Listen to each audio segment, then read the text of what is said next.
Hello everyone. I hope you're having a good day today.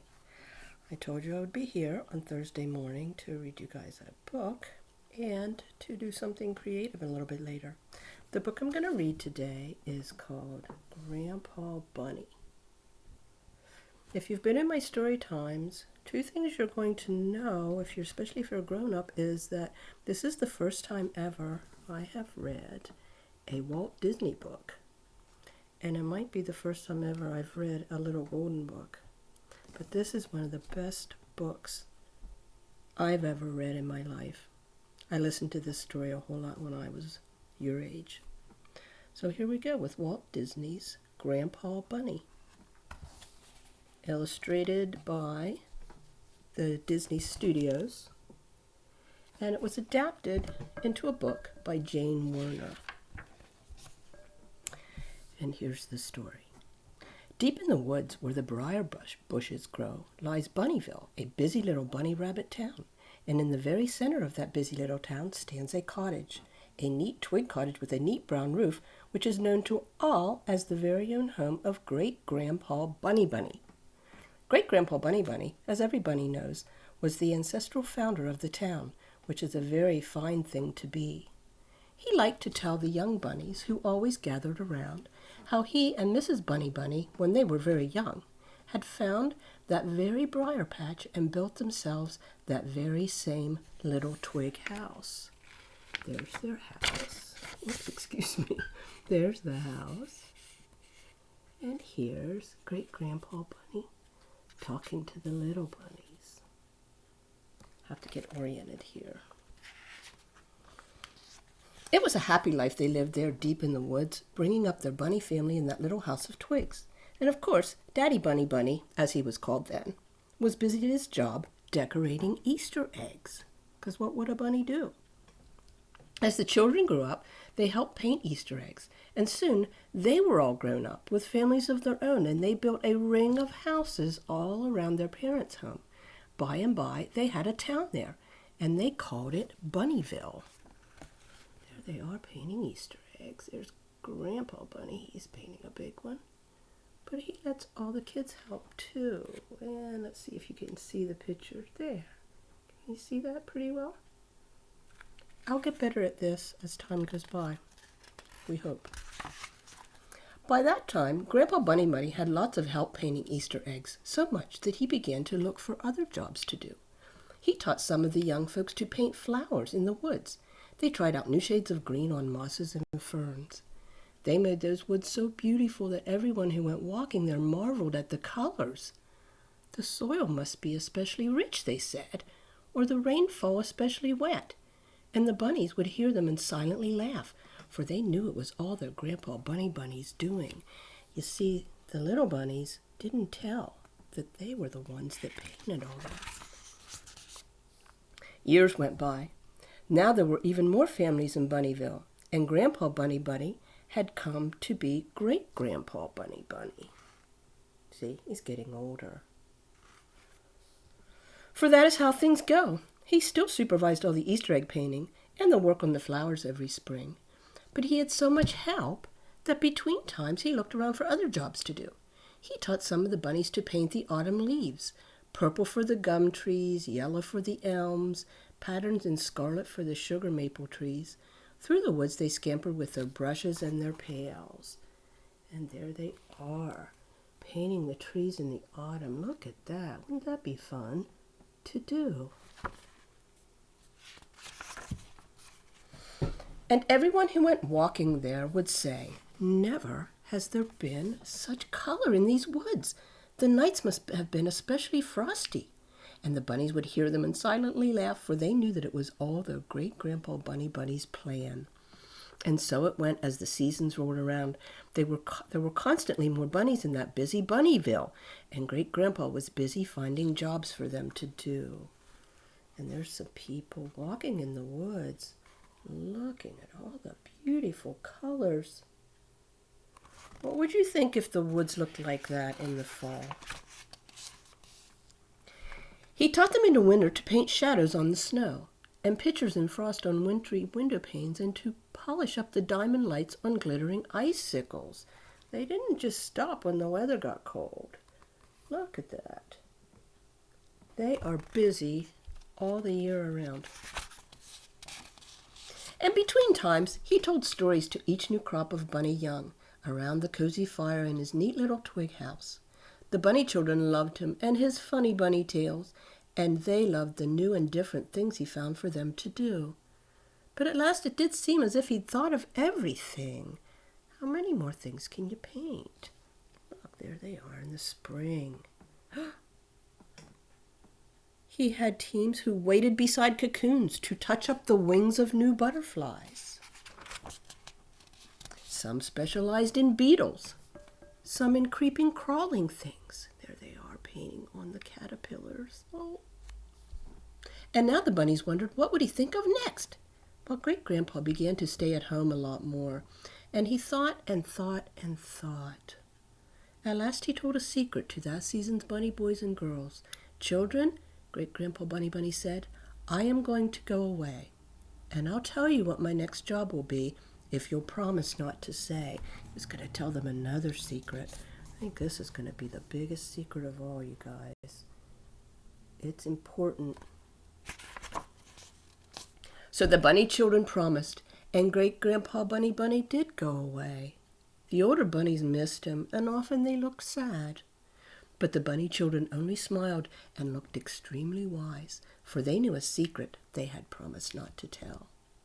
Then one day, a windy storm rained down on Bunnyville. Everyone scampered speedily home and stayed cozy and dry indoors. A lot of wind and rain. We've been seeing some of that here, haven't we? After a while, the rain slowed to single dripping drops. Then every front door opened and out the bunny children ran. Oh, it's true, the bunnies shouted, and they did a bunny dance.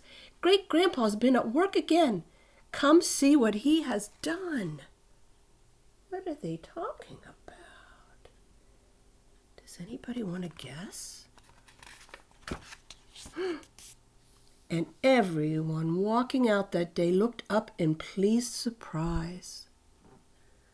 Have you ever, they cried, simply ever seen a sunset so gorgeously bright? The little bunnies heard them and they quietly chuckled, for they knew it was all Great-Grandpa Bunny's plan. Look at that. Look at that sunset that Grandpa Bunny painted. And there he is, and what's he doing next? Painting a rainbow. And that's the end of that story. One of my very favorites. Well, I promised you guys we were going to create something today. And so what we're going to do is we're going to do some painting or drawing or coloring or whatever you have. I decided it would be fun, and you've probably already done this, especially if you've been in my story time, is we're going to decorate some rocks. Remember how Grandpa Bunny had all the baby bunnies decorating things outside? Well, I bet you they painted a lot of stones. If I look through the book again, I could probably see some of them. So the first thing I did was I went out this morning and I found a nice big rock in my flower bed. And I'm going to show it to you. Because the first thing you want to do when you're going to paint or decorate a rock or color on it is you want to clean it. All right? And so the best way to do that is with water and with soap. And I did have a little bit of soap here that I was going to squirt in the water. Doesn't matter. I'm not going to wash this whole one all together. But when I got it out of the garden, it had a lot of dirt on it, and it also had a lot of moss on it. See if you can see that. Look at that. Like I said, I'll get used to going the opposite way. There's a green moss on this paintbrush. Now, first of all, if you're going to do this, you need to get your grown-ups permission to use a bowl, something that probably you're not going to use for eating in again. And most important, if you use a toothbrush to clean your rock, it needs to be a toothbrush that you're done using to brush teeth, okay? I keep my toothbrushes after they're no good for brushing my teeth anymore because I like to do things like paint with them and rub and clean rocks. okay? So let's say you've gotten the rock as clean as you need it to be. Then you're going to dry it. You can blot it in a towel if you want to, and it's probably best if you let it lay out and get really good and dry for maybe even a couple of hours. Maybe even wait until tomorrow to do the painting or drawing part. But what I did today was I got some rocks. Actually, these are just little stones that I have that have already been washed and dried. And I'm going to decorate them, just like the bunnies in our story. Now, those bunnies used paint mostly and paintbrushes, I think. I don't think they were using anything else. But for today, just because it's easier, because we don't have to wait for them to dry, I'm going to use some markers. These are actually Sharpies. They are permanent markers. Some of you may be allowed to use permanent markers, some of you not.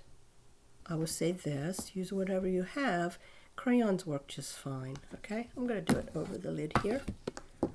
And my first stone, I think I'm going to try to make look a little bit like a ladybug. Now again, if you've been to my story times in person, you know that when it comes to drawing, I wing it a lot.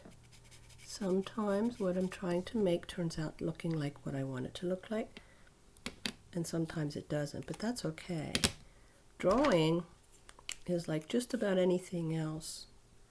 Anyone can do it, but to get better, you have to do it more often and practice, okay? Now, ladybugs are red, and they've got black spots on them, I think mostly. They have 2 wings. So there's my ladybug so far. And this ladybug head is there at the top. All right. Now it doesn't look too great on the video, but I promise you, it looks pretty good here at my house. Maybe you want to take a stone or a rock, and if you have a bigger rock like this one, you're going to have a lot more room to make things, and they would probably come out lots better. I'm just going to draw a little flower on this one, okay? Let's pretend that this is a flower with purple petals. Okay? And again, crayon would work, paint would work, anything you have at your house. If you don't have crayon and paint or anything like that, you could even use a pencil or a pen. Whatever you find laying around your house. If you've got light colored rocks, then the colors will probably show up better. I just put a little yellow center in this flower, and it doesn't show up real good because it's kind of a dark stone. That's just to give you an idea. You don't have to make ladybugs or flowers or anything like that, but I would really hope that sometime, maybe between now and next Thursday, you would have a chance to go outside and find some stones. Maybe you have stones at your house already, and you could decorate them and post them up here so that we could all see them. That would be pretty neat, wouldn't it? Okay, so again, Grandpa Bunny. I hope you enjoyed the story. I had fun being with you guys today. See you next week. Bye-bye.